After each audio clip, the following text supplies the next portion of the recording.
Hi, I'm Dr. Heather Hirsch, and welcome back to my YouTube channel, Health by Heather Hirsch, where we discuss all things perimenopause, menopause, hormone therapy, and more. In this video, I want to answer the question of how do you best decide what is the best route of hormone therapy for you?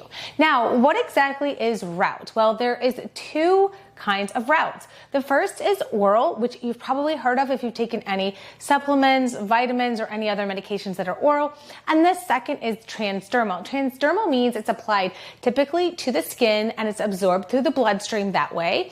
And when it comes to hormone therapy, that could be in the form of a patch, a gel, or a spray. I'm going to go over with you how I help my patients decide what is safest and best for them. If you don't know me, I'm Dr. Heather Hirsch. I am a board-certified internist, the CEO and founder of the Health by Heather Hirsch MD Collaborative, a private telemedicine practice, and the founder of the Heather Hirsch Academy, which has amazing courses for clinicians as well as laywomen. More about at the end, because I don't want to waste any of your precious time.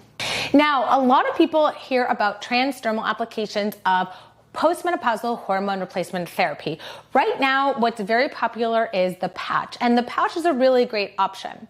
Now, the reason transdermal methods of hormone replacement therapy are talked about so much is because they mitigate the risk of blood clot. In fact, studies have shown that using transdermal postmenopausal estrogen does not increase the risk of blood clot beyond what your typical or your baseline risk is just sitting and watching this video today.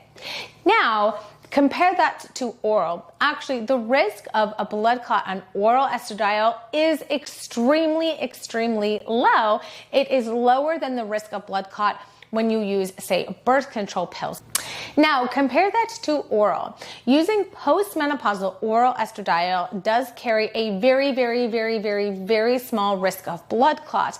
Although, when compared to something like birth control pills, which is something that most women are routinely offered, it's actually lower than that. So, if we think about things that increase our risk for blood clot, if you're a woman, it's being on birth control, particularly estrogen-containing oral contraceptives. It's also pregnancy. It's also post-surgery or any post-op procedures that you've had. All of those increase your risk for blood clot, and the risk of blood clot using oral estradiol is even lower than that.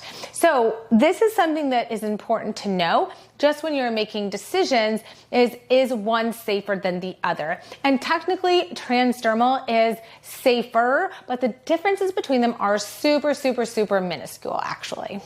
While we're on the topic of oral, the risk of a blood clot in the general population of women who are not taking birth control, not pregnant, and not postpartum is about 3 women out of 10,000 women.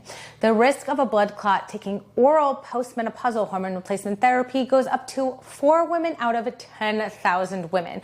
You can see overall that number is really small. The risk of having a blood clot on a birth control pill and oral combined contraceptive is 10 women out of 10,000 women, and that doubles when you're pregnant to 20 women out of 10,000. Overall, these are very small increments. So truthfully, if a woman does not have a high risk for blood clot, potentially she's already been pregnant several times, been on birth control, and had a post-op experience, meaning she's had a knee surgery or, a shoulder surgery or something like that, and never had a blood clot, and she really wants to use oral because of ease and has no other risk factors, which we're going to get to, oral can be a really convenient option for many women. There are a few instances where I do recommend that my patients particularly use transdermal hormone replacement therapy, which is going to be a patch, a spray, or a gel. And these include risk factors of things like high blood pressure, high cholesterol or dyslipidemia, maybe diabetes, especially if the A1C is really high or uncontrolled, a history of migraines, any autoimmune conditions, any rheumatologic or connective tissue disorders. I do tend to recommend as first-line transdermal because it is going to be just so safe. It's not going to be digested or metabolized in the liver, therefore avoiding first-pass metabolism and it's just a great overall recommendation for my patients with any of those pre-existing conditions. For a hot second, back to oral hormone therapy.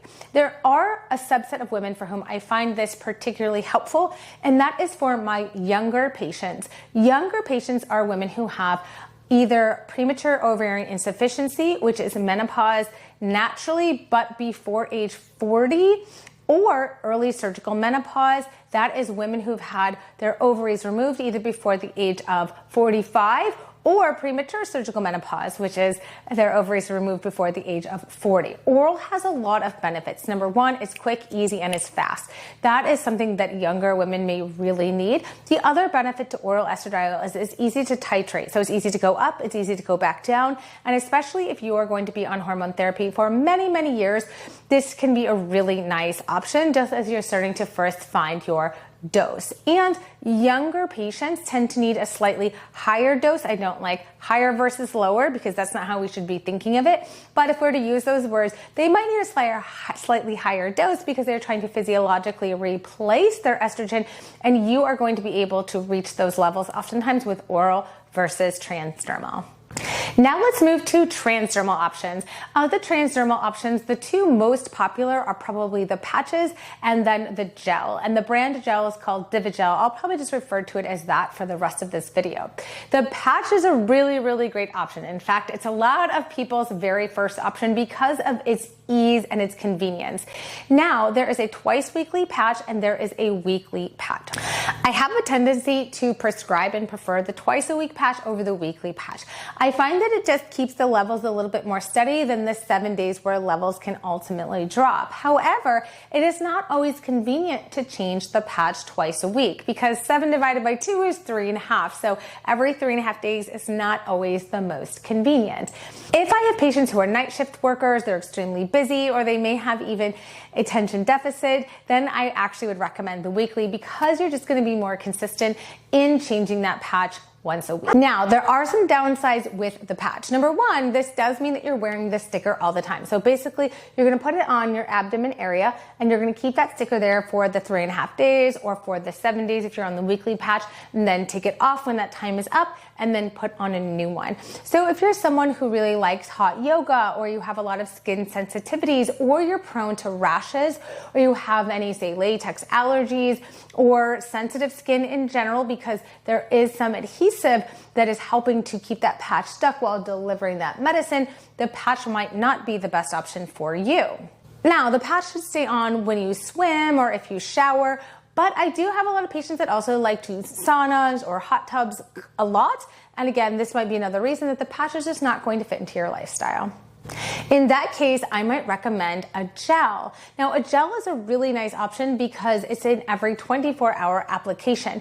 You're going to take the gel and you're going to rub it into the upper thigh. I tell my patients often to switch legs so it's not always in the same spot. And the nice thing about the gel is that you don't have to quote unquote wear anything or wear the sticker around. It's just going to absorb into your skin. Now, a lot of patients ask me, will this transfer to my kids or to my pets or to my partner? And usually after about 5 minutes of the gel, all of that medicine is going to be absorbed. Now, I also like the gel, especially if a woman or my patient has particular time-sensitive symptoms. A common thing that happens is night sweats or waking up at 1 a.m. or 2 a.m. every single night. The patch definitely could be a great option. But even with the patch and you're still having those night awakenings, I might recommend that we go to the gel at night and see if you get that peak effect every night around 1 or 2 a.m. so that you can sleep through the night, and that's going to better treat your symptoms. So it has to do with both what is in your best interest, what's going to treat your symptoms, and what's going to fit into your lifestyle. There's also a spray called Eva Mist, and the spray goes on the arm. It's aerosolized and it dries a little bit faster than even the gel. Some of my patients like the spray over the gel for whatever reason, and that is a similar option to the gel, and that is every 24 hours absorbed through the skin. You're not wearing anything. The last row of hormone therapy that I commonly prescribe is something called the fem ring, not to be confused with the E string. The E string or S string is a ring that's placed in the back of the vagina that is to treat genitourinary syndrome of menopause, not systemically release estrogen. The fem ring, in contrast, is a form of systemic hormone therapy. It's a ring that goes in the back of the vagina, and it is FDA approved to treat hot flashes, night sweats, bone loss, and genitourinary syndrome of menopause as well. The nice thing about the fem ring is it's a set it and forget it. You're going to put it into the back of the vagina. It sits behind either the cervix, or if you've had a hysterectomy, something called the vaginal cuff if they have removed the cervix, and it stays there for 3 months and is releasing estrogen into the body.